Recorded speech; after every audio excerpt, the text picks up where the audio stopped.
class 5th, chapter 2.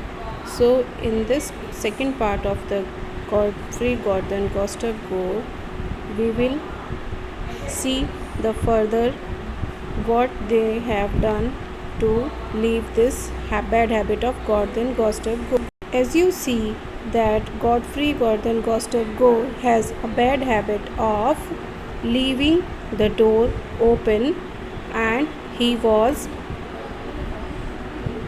not listening to anyone, and the wind जो हवा जो थी वह बड़ी ही ठंडी लगती थी और उसके पेरेंट्स भी उससे बड़े ही परेशान थे.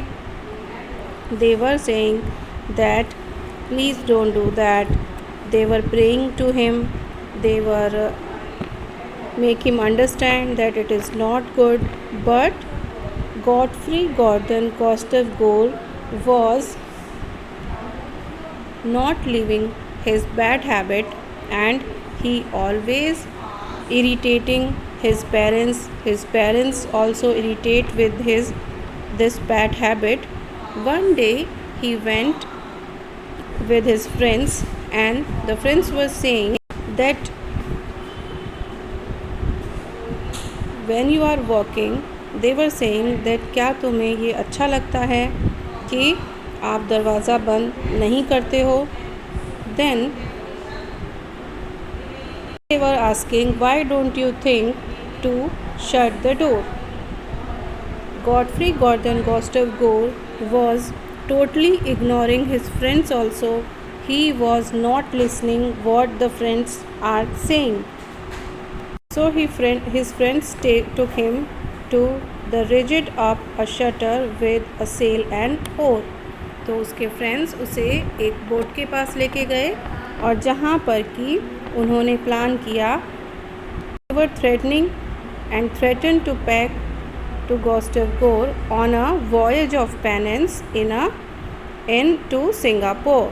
तो उसके फ्रेंड्स ने उसे कहा कि तुम पनिशमेंट के तौर पर सिंगापुर आपको अकेले भेजा जाएगा और अपने आप सेल करोगे तुम.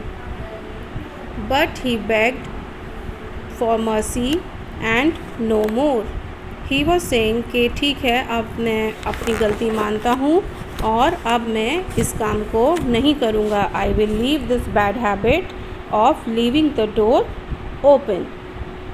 His parents was making him understand that he was doing a mistake, and he was praying that do not send me to the Singapore on a shutter, then I will shut the door. कि अब मैं हमेशा दरवाज़ा बंद किया करूँगा. वह ये मान जाता है कि don't send me to Singapore. You will and his parents then keep on shore. Then his parents were asking that you अच्छा आप ऐसा करोगे तो इस बात को आप हमेशा ध्यान रखना कि you will shut the door. तो उसके पेरेंट्स मान जाते हैं कि ठीक है, अगर आप हमारी बात मानेंगे तो we will also not send you to the Singapore. Of a fellow that never will shut the door, गॉर्डे गुस्ताव गॉर्डन गोर. तो इसी तरह से वो बच्चा जो बात नहीं मानता था वह अब बात मान गया, एंड गॉडफ्री गॉर्डन गुस्ताव गोर एक बच्चा जिसकी गंदी आदत थी वह सुधर गया. So the moral of the poem is be responsible and always listen to elders.